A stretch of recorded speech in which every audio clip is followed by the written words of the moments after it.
Hare Krishna. I'm happy to speak this morning about the glories of Srila Bhakti Saraswati Maharaj. His glories are unlimited. I'm not qualified to speak about him, but I try my best. We start with offering obeisance to Srila Prabhupada and then to Bhakti Siddhanta Saraswati Goswami Maharaj. Namo Vishnu Padaya Krishna Vistaya Bhutale Srimate Bhakti Vedanta Swami Iti Namini. Namaste Saraswati Devi Gauravani Pacharini Nirvishesha Sunyavadi Paskatyai Desatarani.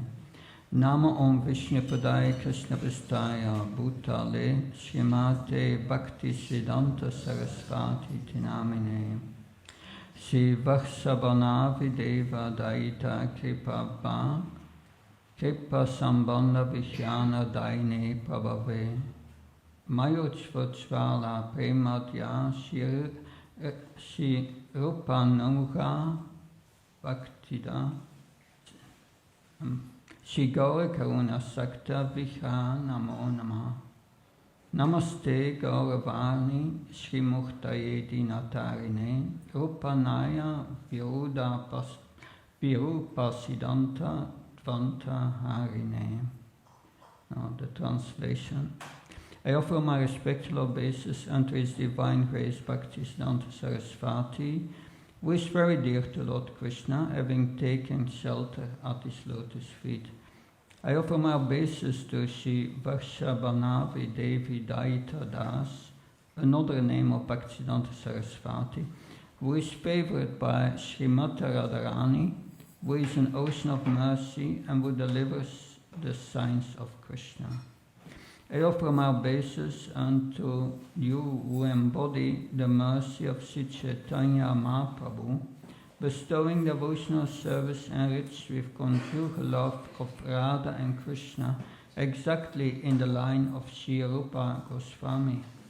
I offer my obeisance unto you who are the personified teachings of Lord Chaitanya, the deliverer of the fallen souls, and who do not tolerate any philosophy opposed to the conclusions of the Rupanuga Vaishnava Vishnu.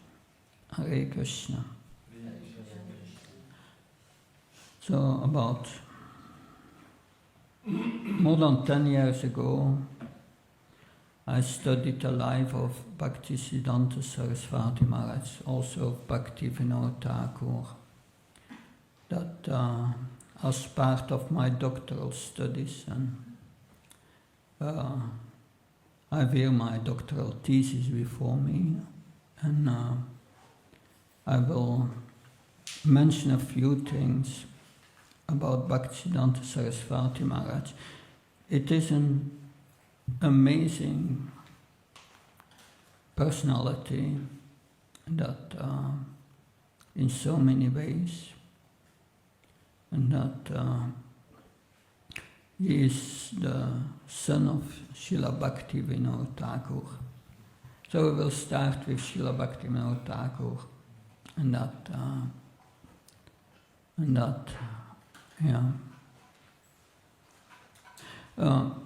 Bhakti Vinod Thakur, he was, when he was 11 years old, his whole family died out. It was a plague, a virus, they all died. And he was then educated by an uncle, I think, in Calcutta. This uncle was,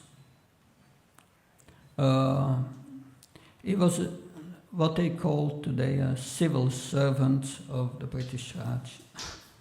That the British had a system to educate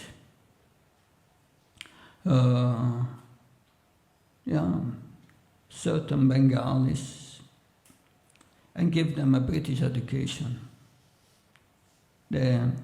and that was mostly conducted by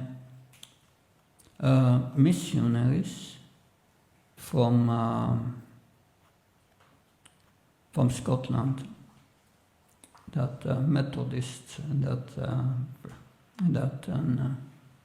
they were running these schools, and there was an underneath strategy that we will turn them, all these Indians, into Christians. And they wanted, one way or another, they had a whole strategy to destroy Hinduism in so many ways. That at that time the British were thinking they are the superior race in the world.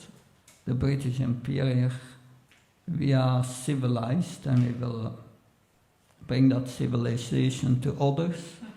That was their idea. That was the colonial time.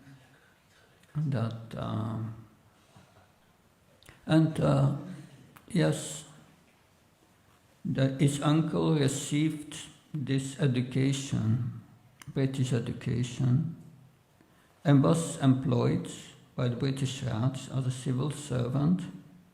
And there were many like that, which they educated, and these young people who were employed in the British Raj, they were called the Bhadralok. Bhadralok, that was their name. And naturally, Bhaktivinoda Thakur, when he was raised, his name was Kedranath. Kedranath was raised as he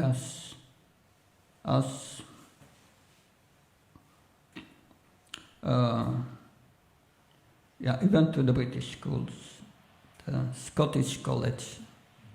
Interesting, this Bhadralok education, there was received by Srila Bhaktivinoda Thakur, but also later by Bhaktisiddhanta Saraswati Maharaj. And later also by Prabhupada. He went to the Scottish College. I remember in '96 with my Guru Maharaj Bhakti Charamaj, we were in Calcutta, and he showed us all the places where Prabhupada was living, and also we went to the Scottish College. And that I remember, that was very, very nice. The old building that I think also later Bhakti Charamaj made Abhay Charan series, and you can also see the Scottish College there. It's all beautifully integrated in this series. And but then later Bhaktivinoda Thakur, he was also expert in the Hindu scriptures at that time, and he was writing articles for a Hindu journal, and was giving lectures already about Hinduism. But he went to a rigid system of examination, Bhaktivinoda Thakur, and that rigid system of examination, he passed the exams, and he was appointed as a deputy magistrate. That was a powerful position, because as a deputy magistrate, he had the power to command the police and to organize things, and was a powerful position. But of course, the British, they were thinking, it's a powerful position, the chance for corruption is high. So what did they do? They moved these deputy magistrates from one place to another. They could stay only in one place for 4 years or so. And I was moved like that 22 times in his life. And in 1868, Kedarnath, at that time his name was Kedarnath, Bhaktivinoda Thakur, was transferred to Dinajpur. And in Dinajpur, interesting, that is an area where you have practically only followers of the Chaitanya Vaishnava tradition, followers of Lord Chaitanya. That it was at that time, 1868, that he started to study Chaitanya Vaishnavism, and Chaitanya Charitamrita, Bhagavatam, and he was studying it with the help of local pundits and who were expert in Sanskrit, Vaishnava scriptures. And at that time he was appointed as deputy magistrate in Jagannath Puri, and he became in charge of the Jagannath Puri temple, and he was organizing the daily worship of the deities in a very systematic way. That 64 offerings a day, all the cooking, he organized everything, and very nicely. So at that time, that was the time that Vaishnava Bhakti became his focal point of his life, and he started to write books because he was proficient in English, because he followed the Scottish College, and proficient in English, and he was also very much acquainted with the Christian theology and all the terms that the Westerners were using. And he was using that expertly in his writing. So at that time he became initiated. He became initiated by Bipin Bihari Goswami. Who is Bipin Bihari Goswami? He was a descendant of Lord Nityananda. But of course, later he got Shiksha, guidance from Charnadas Babaji. So there we see the Shiksha connection with Charnadas Babaji. And he wrote commentaries on scriptures such as Chaitanya Charitamrita. And in 86, Kedarnath received the title of Bhakti Vinod, Bhaktivinoda Thakur, for his learning. So Bhakti Vinod Thakur, he was also very critical for the Brahmins who were saying that they were Brahmins by birth. And also he was it who claimed that the qualities of a Vaishnava are higher than a Brahmin.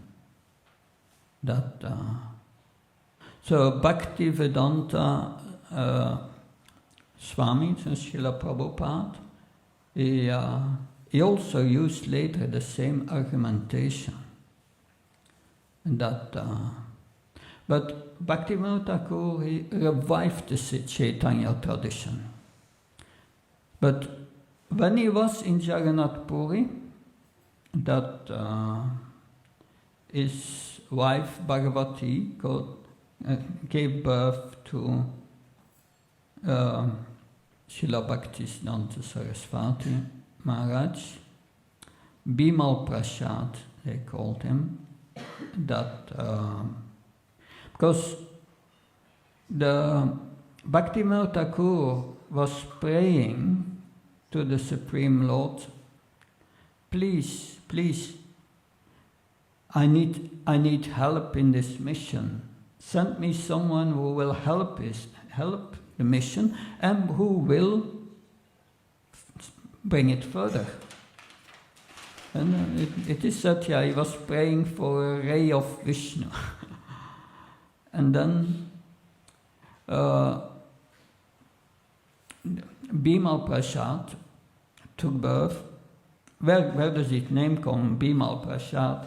At the Jagannath temple, when they offer all the preparations to Lord Jagannath, Baldev, Subhadra, after that, they offer it, I think, to the goddess Durga, and that's also Bimal. They call also Bimal. So therefore his name became Bimal Prasad. So then a little later, because every year there was the Jagannath Ratha Yatra in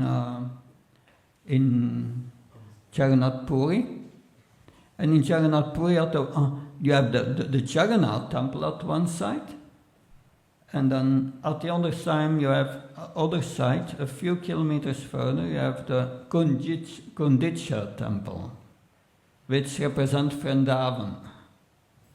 So they are pulling the cart from Jagannath Puri, from the temple which represents Dwarka. They are pulling Jagannath to Vrindavan. But it is known that the cart of Lord Jagannath sometimes stops, and you cannot move it by any means. He stops, and he stopped right before the door of Bhakti Vinod Thakur's house. I've been at Bhakti Vinod Thakur's house there. It's more or less in the middle between the temple and Gundicha temple, and the cart stopped, and Bhagavati brought the Bimal Prasad out and put him on the cart of Jagannath, just before Jagannath, and at that moment a garland fell on top of the head of Bimal Prasad. That was sound, and Bhaktivinoda Thakur was thinking, this is a confirmation. This is the divine person who Krishna sends me to help in the mission. He recognized that. This is Krishna's hand. This is the person I prayed for. That's mystical. When Prabhupada met Bhaktisiddhanta Saraswati Maharaj, Bhaktisiddhanta Saraswati Maharaj gave him immediately his mission. You young man, you should preach to the English-speaking world the message of Lord Chaitanya. And they just met. So it means they knew this is the person sent by Krishna to bring it further. So we have here that then let's see here.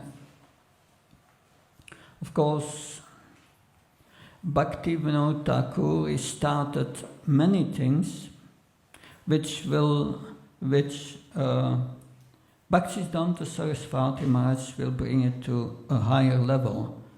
But what is interesting is that in this Guru Parampara, Bhakti Vinod Thakur, Bhaktisiddhanta Saraswati Maharaj, Srila Prabhupada, they are cooperating through the generations. They are cooperating.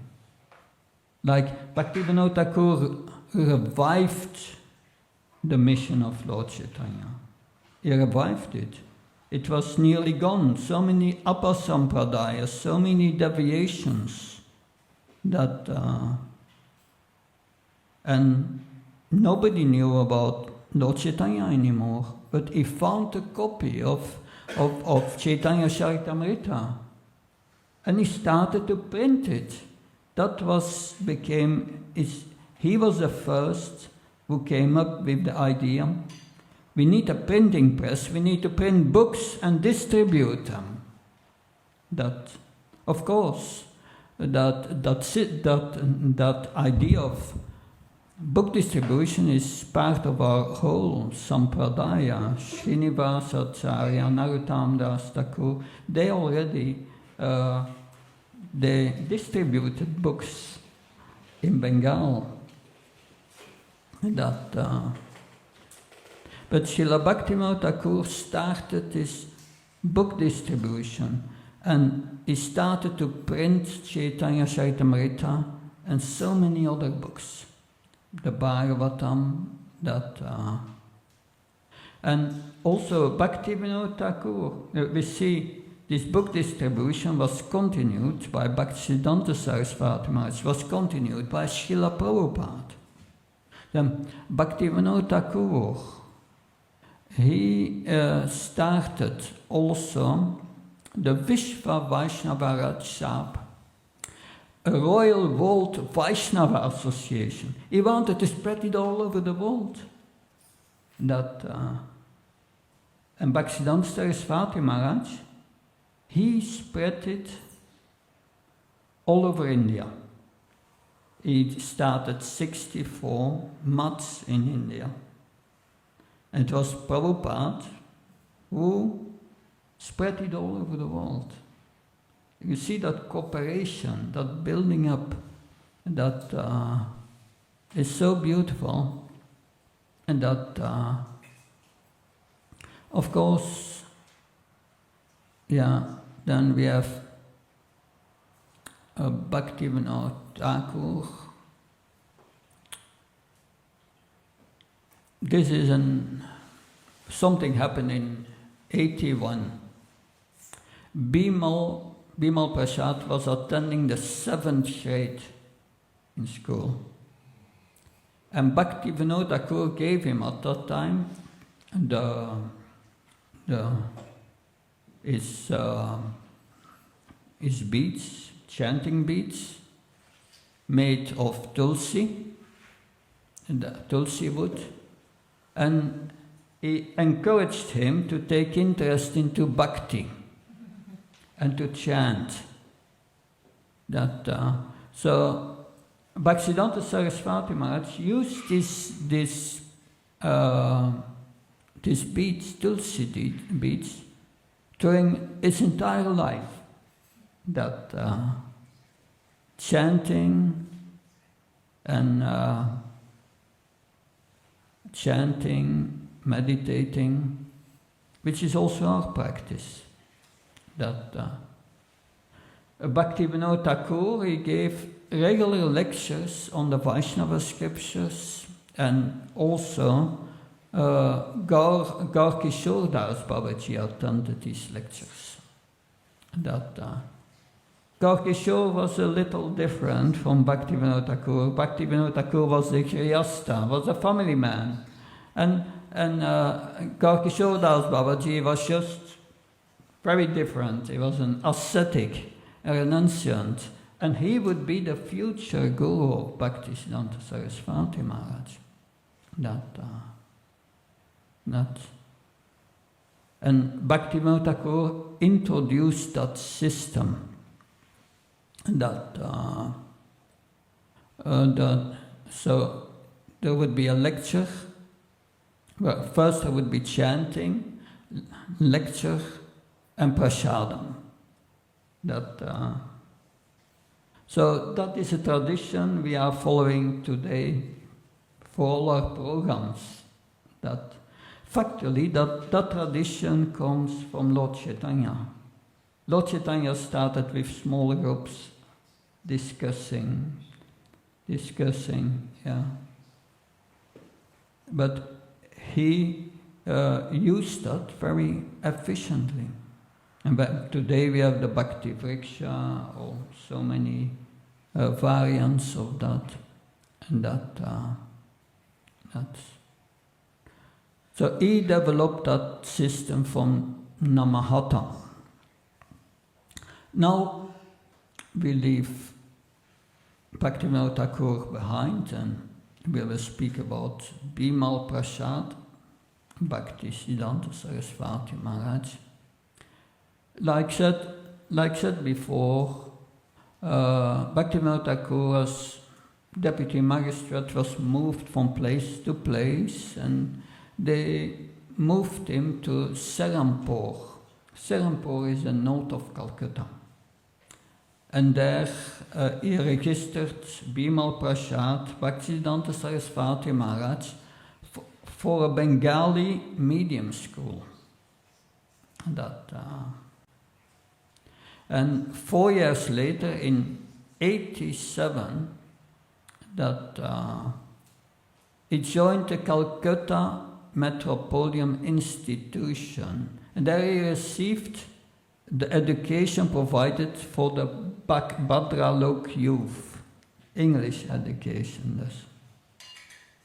But he developed especially an interest in mathematics, and he studied astronomy under Pandit Mahishandra Sudamani and Sundarlal, and he was so expert in it, in 1889 they gave him the title Siddhanta Saraswati.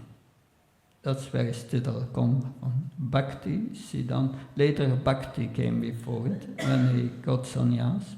Bhakti, Siddhanta Saraswati. Yeah.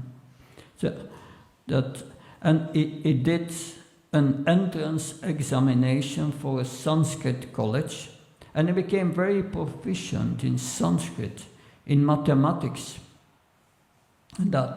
He became expert in mathematics, in Sanskrit, in the Indian philosophy, in the Puranas, the ancient history, but he was studying at the college, but its real thing was studying the Chaitanya Vaishnava literature, Chaitanya Charitamrita, the Bhagavatam, that was his real thing. So in 1891, he introduced his own tutorials in astronomy. He started his own school for astronomy. At that time, Bhaktivinoda Thakur, because Bhaktivinoda Thakur was printing also and publishing, but he needed well-wishers to fund that. And one of his well-wishers was the Maharaj of Tripura. This Maharaj, this king, was supporting Bhaktivinoda Thakur, and he employed Bimal Prasad. He wanted him to write down the history of his royal dynasty, and he was also be asked to educate the prince, the son of the Maharaj, and the name of the Maharaj was Maharaj Radhakishore. And he did that for a number of years. He educated the son, and during that time, around the turn of the century, he became at that time very much dedicated to austerity and celibacy.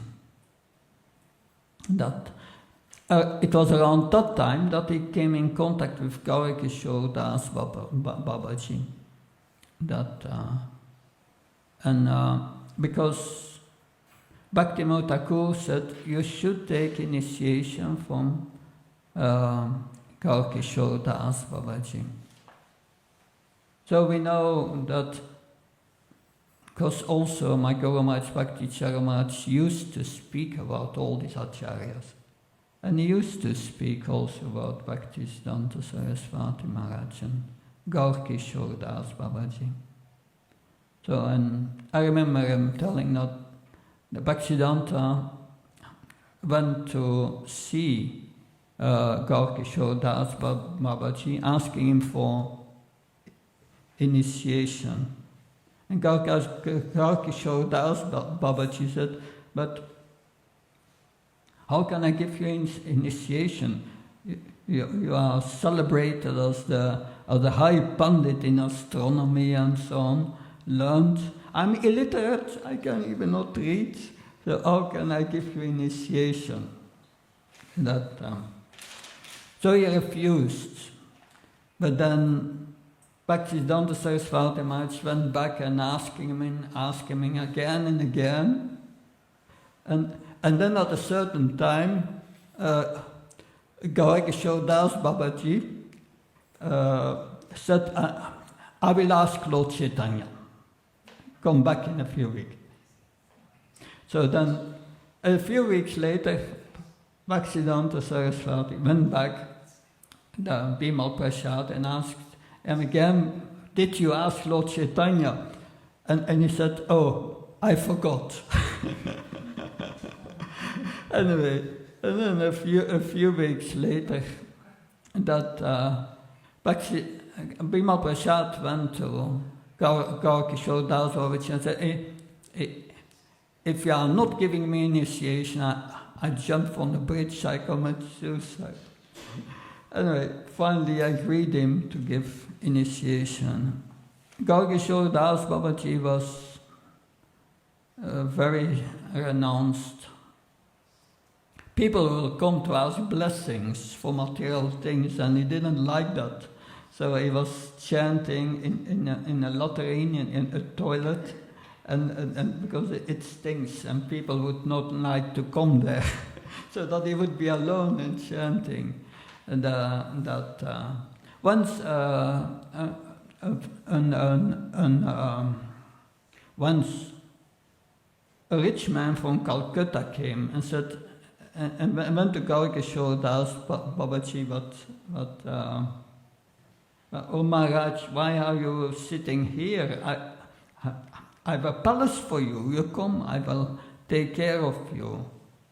And Gaurki Das Babaji, yes, then I will be under your control. But he refused that, and he said to the man, yeah, you want me as guru, but are you going to follow my instructions? And the man said, yes. And Bhaktisiddhanta Saraswati, Gaurki Das Babaji said to the rich man, you stay here and chant, that's all. But he could not do it. He could not do it. So he was strict, very strict. He was illiterate, but he could explain all the scriptures. He was very learned. It's amazing.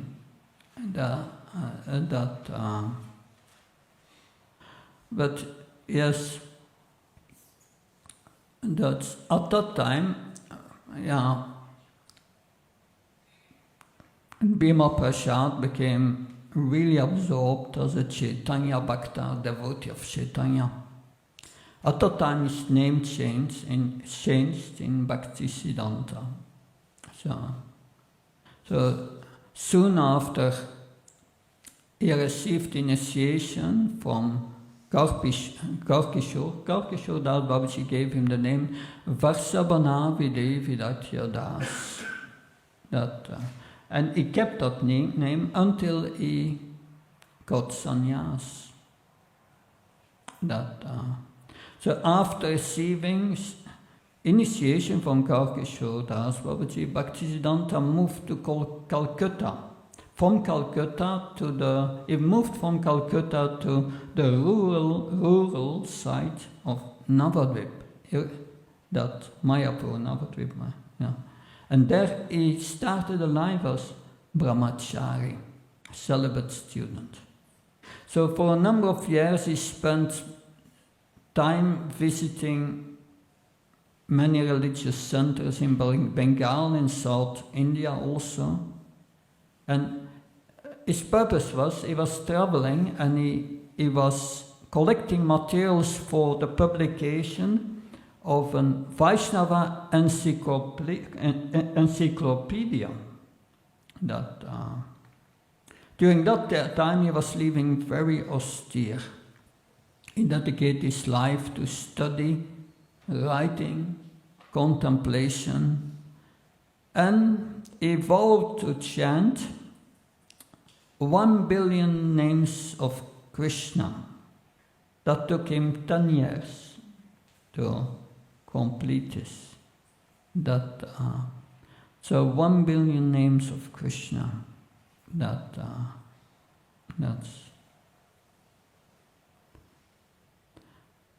So this is, later he requested also his disciples to chant 64 rounds. Takes more or less 8 hours every day.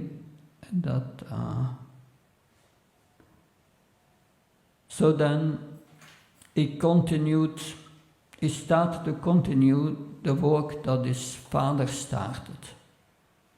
But not just continuing, he was introducing various innovations these innovations would have a great influence how the Gaudiya Math, his institution, would shape that. Of course, his major contributions are his emphasis on publication and distributing of writings to spread the awareness of Chaitanya Vaishnavism.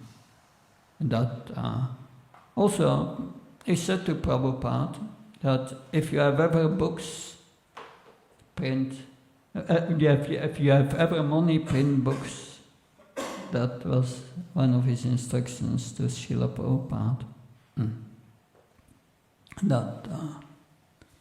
So he then set up the Gaudiya Math, and he had a vision for the Gaudiya Math to spread this institution, but beyond India. So he was also a very strong preacher, and it's because before Bhakti Siddhanta Saraswati Maharaj, it was unheard that someone would get Brahmin initiation who was not born in a Brahmin family. That was just unheard of. But he introduced that he said, one is a Brahmin by qualification, which is in the Bhagavatam 9th canto also.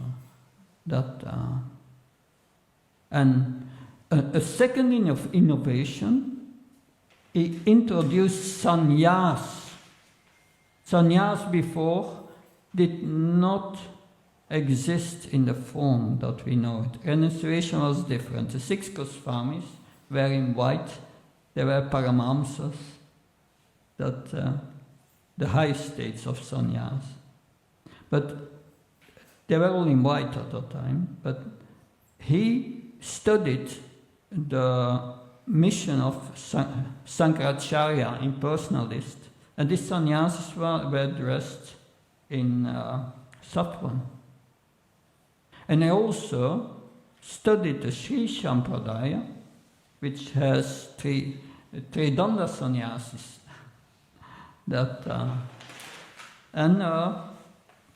He combined this. That's all the brahmacharis and sannyasis were dressed in saffron. That was completely new in our tradition at that time. And introduced sannyas. That he started to give sannyas initiation. So Bhaktisiddhanta Bhaktivinoda Thakur trained Bhaktisiddhanta already in his early age in writing. He was proofreading that all what Bhaktivinoda Thakur was printing, he was proofreading that.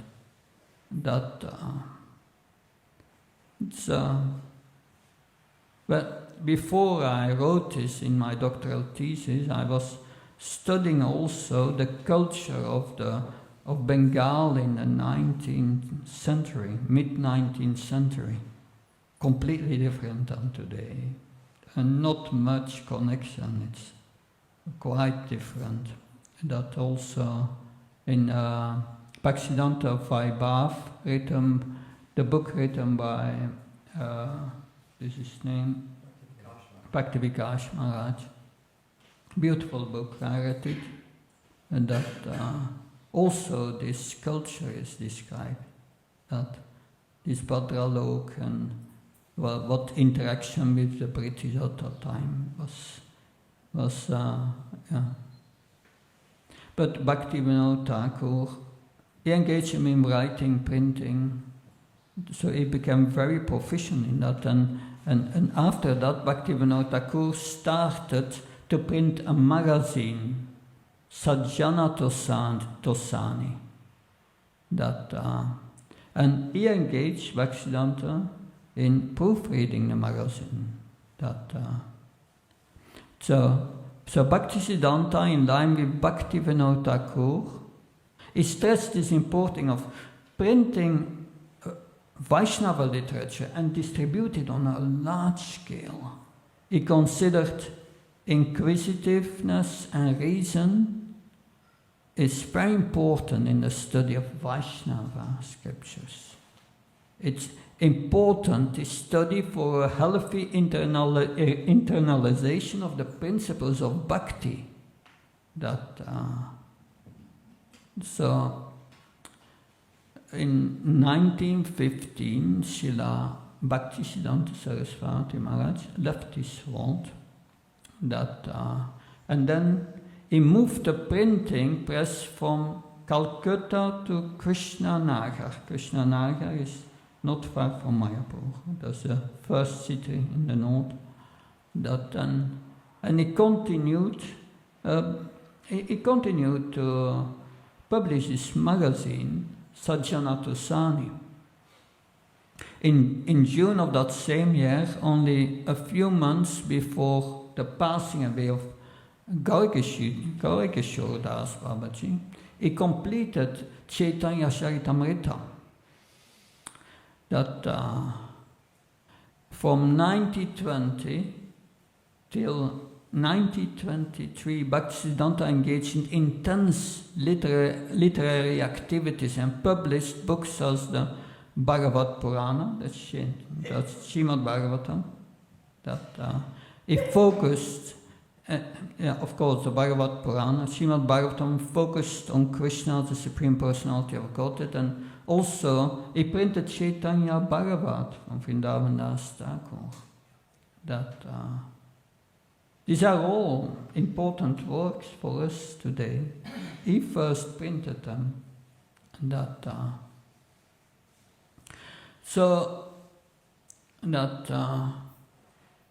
He came up with a definition of Brahmanhood, what was not liked in most of Hinduism, that it's not really a definition. It is according to the scriptures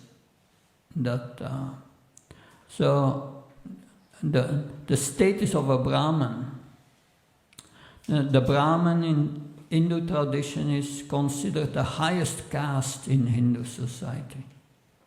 And it was determined by heredity alone. You were born in a Brahman family, and then you become a Brahman automatically. I was in 99, I think, 99.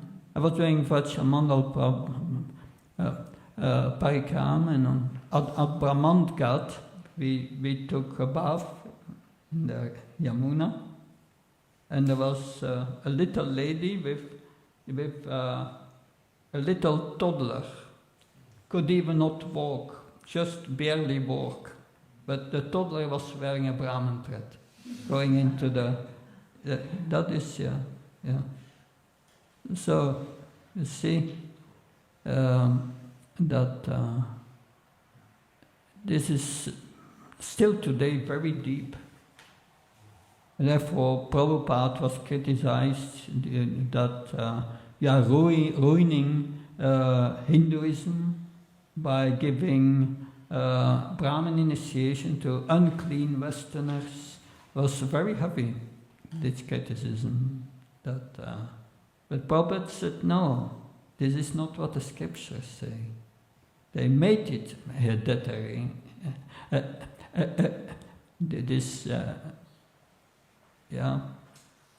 But like in 1911, Bhakti Thakur was invited to speak at a large meeting in Baligai, Uddhavpur. And he was asked to speak on two issues. First, whether or not it is permissible for non-hereditary Brahmins to worship Vishnu in the form of Salagram Shila. Can non-Brahmins, who are not born in non-Brahmin families, can they worship the Salagram Shila? That, like we see, Salagram Shila is not there today. A second topic, whether or not it was permissible for them to act as gurus and initiate members of other castes. So it was already a very contentious issue at that time. But Bhaktivinoda Thakur was ill, and he said to Bhaktisiddhanta, you go to the meeting, you speak to the meeting. So Bhaktisiddhanta Maharaj went, and he was speaking to the Brahmins, and he started his speech by praising the Brahmins. And everyone felt good after that. But then he started to make the point that in this age of Kali Yuga, there are no longer pure Brahmins. They are no better than Sudras or the laborer class. And then he went on to quote Vaishnava text. He said in ancient times that members of all castes were initiated as Brahmins, provided they were suitable, they were of suitable behavior and suitable character. So Bhaktisiddhanta Saraswati Maharaj asserted that the markers of being a Brahmin were not taking birth in a Brahmin family, no.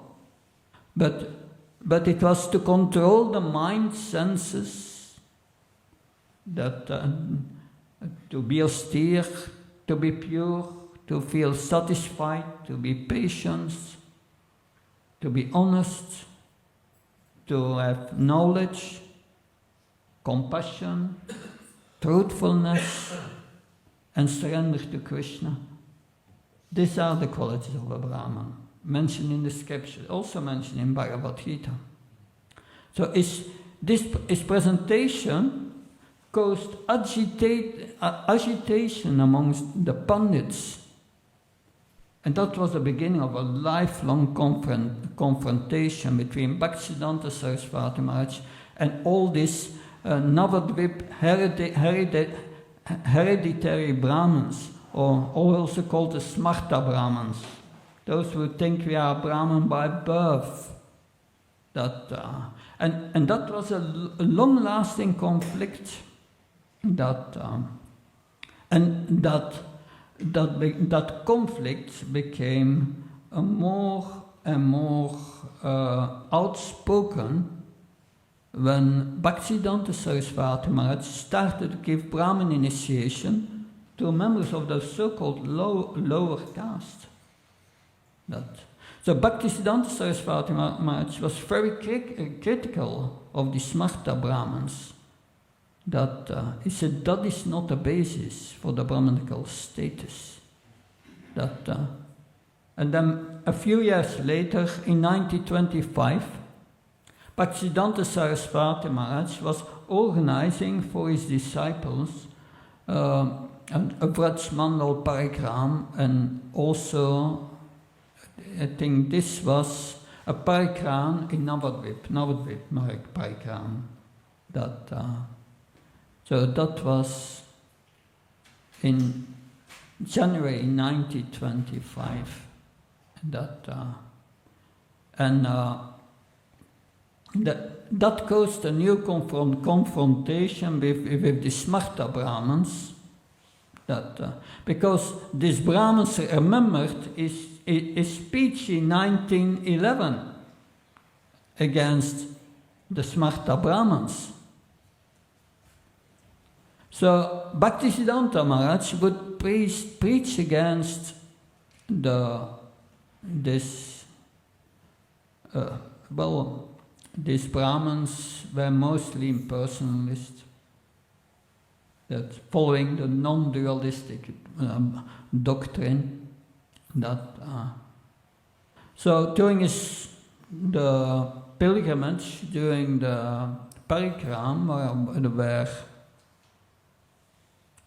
about 200 devotees, and they were attacked by a gang of ruffians who pelted on them bricks and stones. Bhaktisiddhanta Saraswati Maharaj many times had to flee for his life. They tried to kill him so many times, but he was continuing preaching uncompromisingly against what he viewed as hypocrisy and falsehood. Such a strong preacher that he was called the lion preacher. If impersonalists saw him coming, they went the other way because they knew he would smash them. So after Bhaktivinoda Thakur left this world, and Gaurikishore Das Babaji also left this world. Bhaktivinoda left this world in 1914, and Gaurikishore in 1915. After Gaurikishore Das Babaji left this world, that's also a whole story. When he left this world, some local Babajis wanted the body of Gaurikishore Das Babaji to put in Samadhi in their place, because they had certain commercial interest, probably. That's not pure motivation. And Bhaktisiddhanta Saraswati Maharaj said, because he said, you cannot take him, don't touch him. He said that I'm a celibate, I'm his disciple, that if you have the purity, then you can take him, his body. So he asked them that, who among you has not touched a woman for the last 3 months? And then he said, I think, or for the last month or the last day. Or it was in reverse order, I don't know. But they all went away. Because Gaurikishore Das Babaji, out of humility, had said, when I leave this world, you bind my body with ropes and you you move it on the ground to the whole holy dham, so that the body is covered with the dust of the holy dham. And that,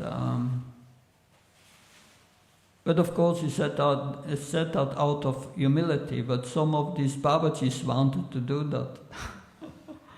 Anyway, after Gargishore Das Babaji left, before a picture of his Guru Maharaj, Gargishore Das Babaji, he took an extraordinary step. He bestowed sannyas upon himself, but through the picture of Gargishore Das Babaji. So the ceremony was held before a picture of Gargishore Das Babaji. And by that he got authorization, and he became a sannyasi. So it is factly from that moment that he was known as Bhakti Siddhanta Saraswati Maharaj.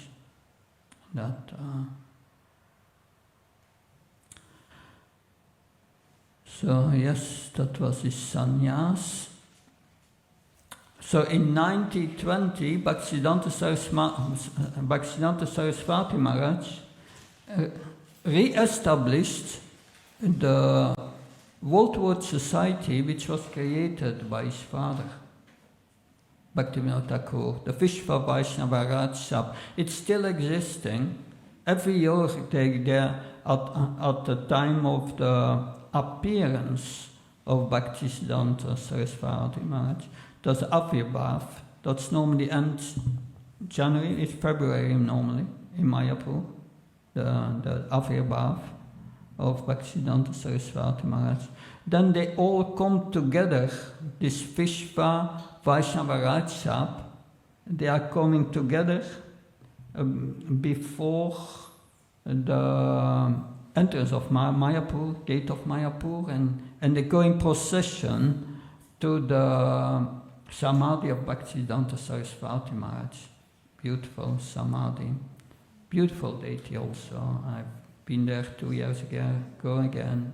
Very beautiful to see the Samadhi of Bhaktisiddhanta Saraswati Maharaj.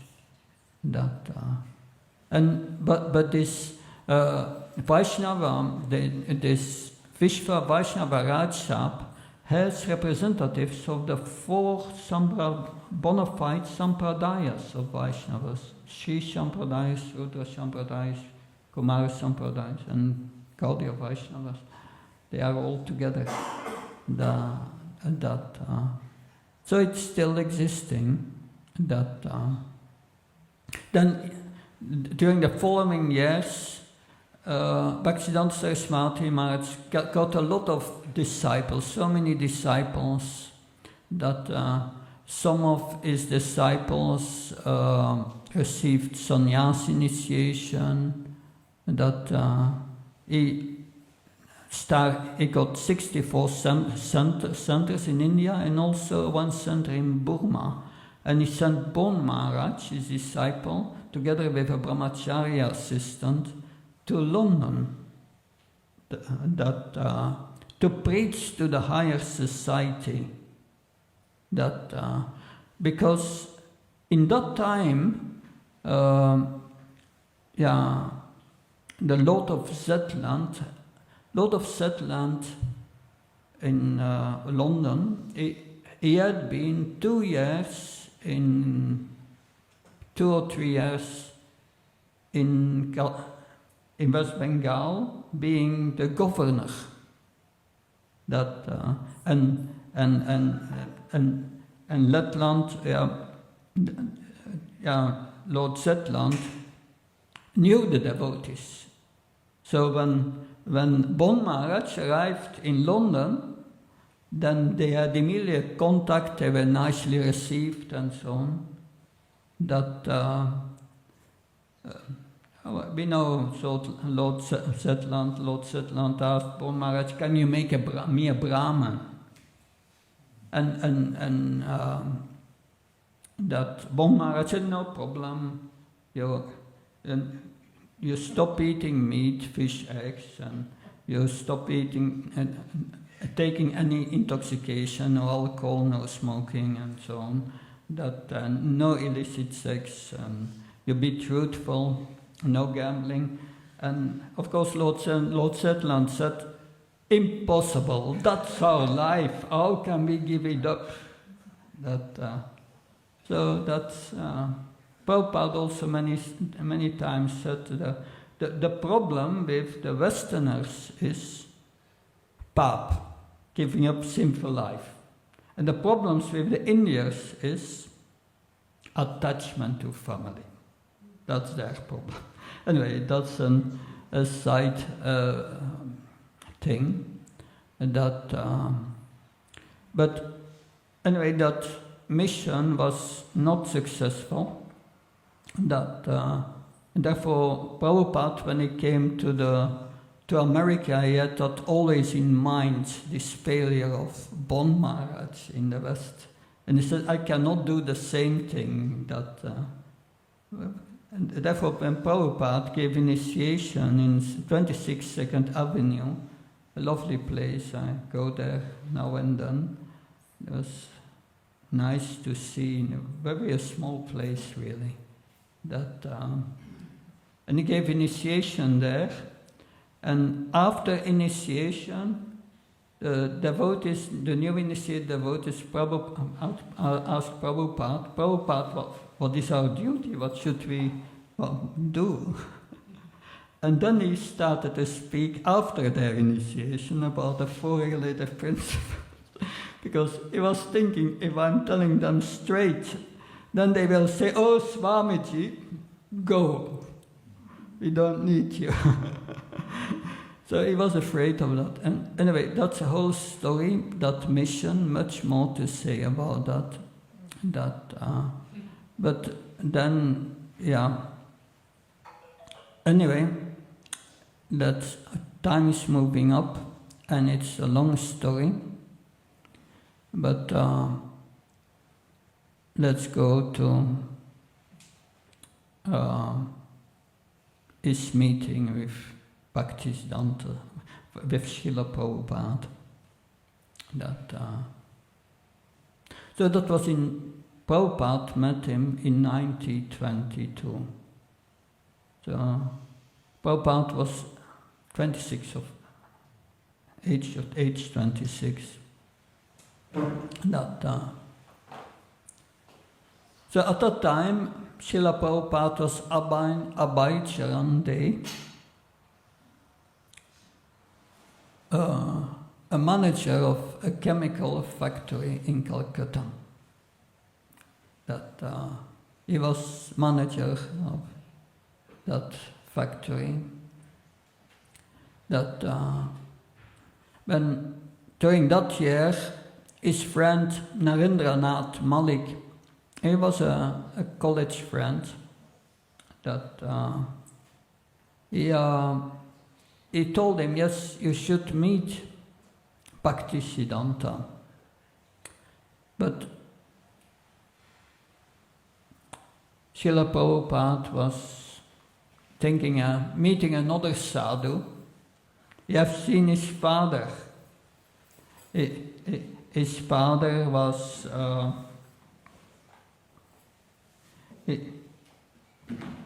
his father was receiving so many sadhus and some they were smoking biddies and some they were not serious. So Prabhupada was thinking, another so-called sadhu, I'm not interested. But anyway, his friend said, but this sadhu is different. So Narendranath twisted his arm and said, you have to come and see this sadhu. So, and then they met at the second floor of a building in Calcutta, we are now owning that place. We have bought it, where the first meeting was. And there,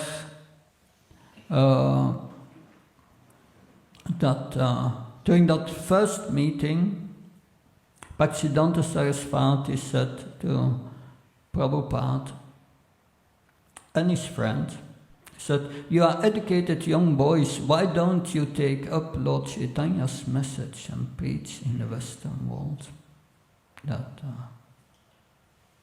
Of course, that's 1922, and 11 years later, Prabhupada received initiation. 1933, received initiation. Prabhupada was 36 years when he received initiation. 36. And yes, that was the beginning of the connection with Prabhupada. Much more to say, but our time is up. I presented 1/3 of what I could present, and only in summary, but the glories of Bhaktisiddhanta Saraswati Maharaj are unlimited. And I'm not really qualified to say anything on it. Thank you very much. Yeah. Hare Krishna. Srila Bhaktisiddhanta Saraswati Goswami Srila Prabhupada ki. Srila Prabhupada ki.